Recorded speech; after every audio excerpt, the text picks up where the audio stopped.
They called me at 9:42 p.m. I was sitting in bed, eating cold biryani, and watching old detective shows on my laptop. The man on the phone said, "Detective Zara, the groom is missing, and so is a $1 million necklace." I stopped chewing. This was going to be a long night. My name is Zara Khan. I'm a private detective in the city. I don't have an office. I work from my apartment. My coffee machine is broken, my rent is late, and I haven't had a normal day in 2 years. But I love solving cases. And this one sounded fun. I reached the wedding venue at 10:20 p.m. It was a giant wedding hall called the Grand Sapphire. There were lights, music, flowers, but no groom. The bride was crying. Her makeup was already ruined. She said, "He was right here, and then he was gone. And now my grandmother's necklace is missing too." Great. A missing man, a stolen necklace, and hundreds of people who had eaten too much food. I started asking questions. First, I spoke to the best man. He was very drunk and very confused. I said, "Where's the groom?" He replied, "Bathroom?" I asked, "Anyone else missing?" He scratched his head. "Maybe a sim?"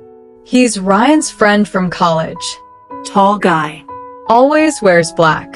Quiet. Kinda scary. I made a note. Then I checked the security cameras. Everything looked normal. Until 8:17 p.m. At that exact time, the lights flickered. The cameras turned off for 14 seconds. When they came back on, the necklace was gone. And nobody saw Ryan or a sim after that. Who cuts power for exactly 14 seconds? Someone who knows what they're doing. I went to Ryan's house. His mother opened the door. She looked tired but kind. I told her what was going on. She gave me tea. While we were talking, I noticed a trophy on the shelf. It said, "Chess Champion, Asim Malik." I asked, "Did Asim and Ryan play chess a lot?" She nodded. All the time. But Asim, he didn't like to lose. I smiled. That told me something. Back at my apartment, I looked up Asim online. Turns out, he works in event lighting and electrical systems. That means he knows how to cut power. Now I was sure. Asim took the necklace. But where was Ryan? I found Asim's address. His apartment was small and dark. But I managed to sneak in with a little help from a friendly neighbor and a bobby pin. Inside, I found something strange. A chessboard, a map with the wedding hall circled, and a yellow sticky note that said, "Queen T4. Game's not over yet." Weird. But then I saw a business card stuck to the fridge. The Underground Pawn Club, Warehouse District. Pawn Club? Like for chess? Or stolen jewelry? Maybe both. I went to the warehouse. It was cold and silent. Smelled like oil and secrets. Inside, there were 2 men playing poker. One of them was holding the missing necklace. And in the corner, I saw Ryan, tied to a chair, blindfolded. I stepped forward. "Let him go. Now. Or I call the police."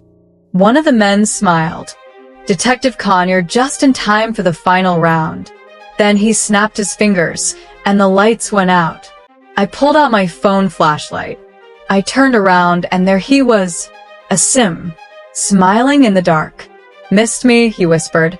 I jumped toward him, but he disappeared into the shadows. I ran after him, through a side door, down a hallway. At the end of the hall, I saw a small room. The door was open just a little. I pushed it. Inside, I expected maybe money, or the necklace. Instead, I found a young girl, tied to a chair. She couldn't be older than 10. Her eyes were full of tears. She looked up at me and whispered, "Are you here to stop my father?" My heart stopped. Asim had a daughter. And this wasn't about money or a necklace. It was personal. I looked at her and asked, "Where is he now?" She pointed to a trapdoor under the rug and said just one word, "Basement." What's waiting for Detective Zara in the basement? And what secret is Asim hiding? Hit that subscribe button and don't miss part 2 of The Vanishing Groom. Coming soon.